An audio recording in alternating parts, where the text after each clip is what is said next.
Hello and welcome to the League of Amazing Programmers. Programming is being used in a wide variety of disciplines and is going to become increasingly more so. So it's really great that we're getting a bit of experience with programming now.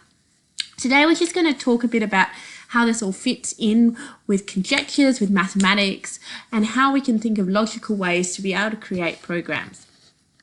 So we're going to talk about conjectures, and we've talked about this quite a lot.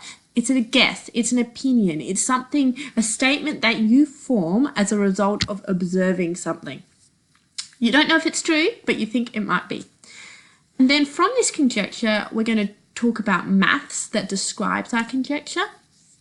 And leading on from that, how we can construct a flowchart which has a series of steps which enables us to calculate what we want to calculate. And then from that, how you make a program, which can give you a visual demonstration of what's actually going on. So, remember talking about geometric and arithmetic series and sequences in order from chaos? So some never stopped increasing, but some actually converged to a particular value. All that means is they approached a definite limit. So here, it starts decreasing at a decreasing rate and it approaches this limit of this number, whatever it is. And here, this function approaches this limit. So we've looked at some numbers and we've come up with this conjecture. That the sum of the series of 2 to the exponent negative n, i.e. 2 to the negative n, for real positive integers n converges to 2. Okay, let's write that as numbers. So here's our sum of the series of 2 to the negative n. 2 to the negative 0 plus 2 to the negative 1 plus 2 to the negative n. For any n in, that's what this symbol means, the real positive integer, okay? A set of real positive integers. So that could be basically 1 to infinity, except you'd never be able to get to infinity. The other way we can write this is in summation notation, okay? Sigma means sum. That's all it means.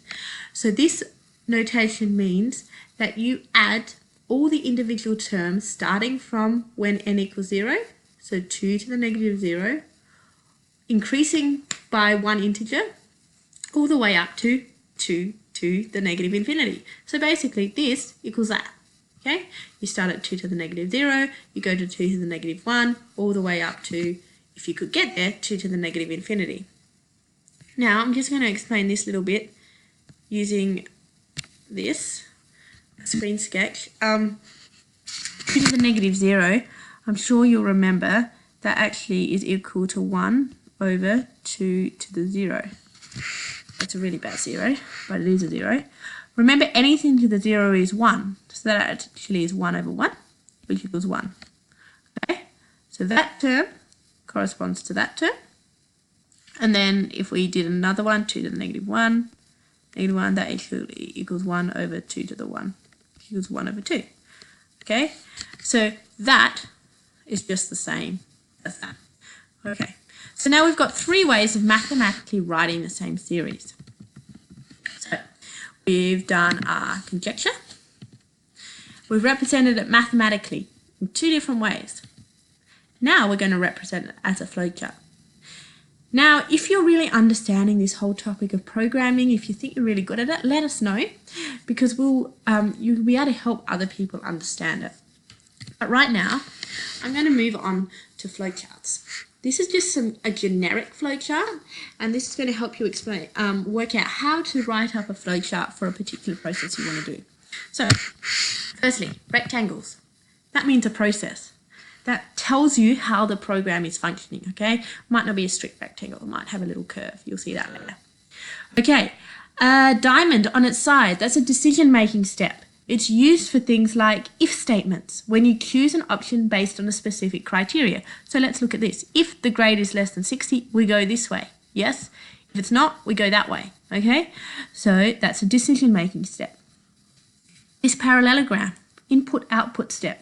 That's used when you decide to enter data or show it on the screen or print it to paper. So here, input-output step, you're entering a grade. That's an input step.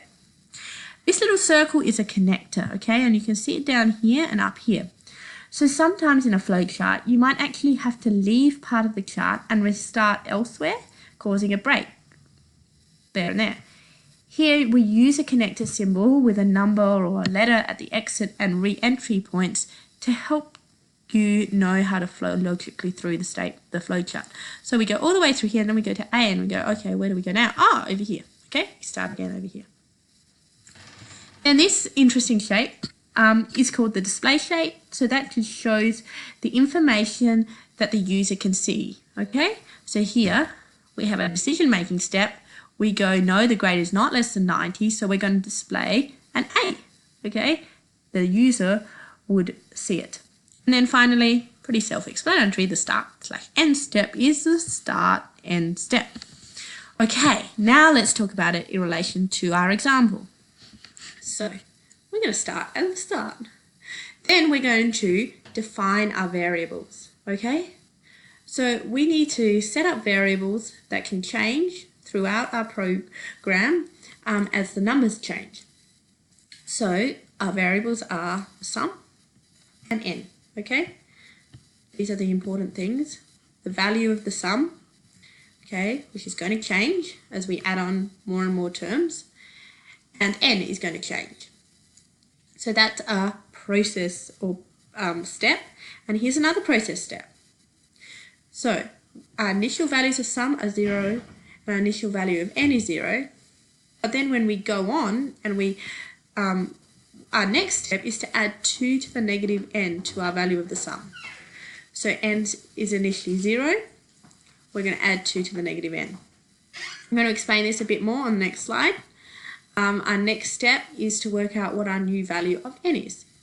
Increment my n counter variable, then return. That's what the arrow is. Okay, so let's have a look at this. So initially, our sum equals 0 and n equals 0, okay? So our initial sum is 0, n is 0. But then we're going to go through this step right here. Okay. So our sum is going to equal sum 0 plus 2 to the negative 0, okay? Because n is 0, that's going to be 1, isn't it? Okay? So that's the sum step. The n step, our n equals 0, remember? So our n is going to be 0, our new n is going to be 0 plus 1 equals 1. Makes sense? But we're meant to go back here, okay? So it's our sum. So we go back here. And so our next step is going to be sum, sorry this is so messy, is going to equal our old sum, is 1, plus 2 to the negative n. Well, n is now 1, so it's going to be 2 to the negative 1. So that's actually going to be 1 plus a half equals 3 on 2. Just going to erase a bit down here to give me a bit of space.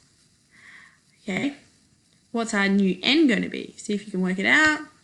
Our new n is going to be 1 plus 1. So our old n was 1, and we're going to add to it. So our new n is 2. Then we keep on going back and keep on going back and keep on going back. And can you see how we are now calculating this sum up here? So that's how our flowchart works. Then, yay, we're going to finally get onto coding. So Lachlan's put together up this program. What does it all mean? Well, I'm not actually going to answer this for you. I want you to think about it. Right at the top here, we have float, sum equals 0, integer n equals 0. Float describes our variable and it can take decimal values. Integer can't. So our sum will need to have decimal values, we'll need to have halves, quarters, etc. N will never, and we'll just have integers. So this sets our variables up here. Now think about it. What does this mean? While n is less than 10, sum equals sum plus power 2, comma, negative n. I'm not going to tell you what this all means. Print line, sum equals sum. Okay, and then finally, the final bit, and I've got something in the way. Finally, n equals n plus 1. Okay, so have a think about what that means, and we'll pick it up from there tomorrow.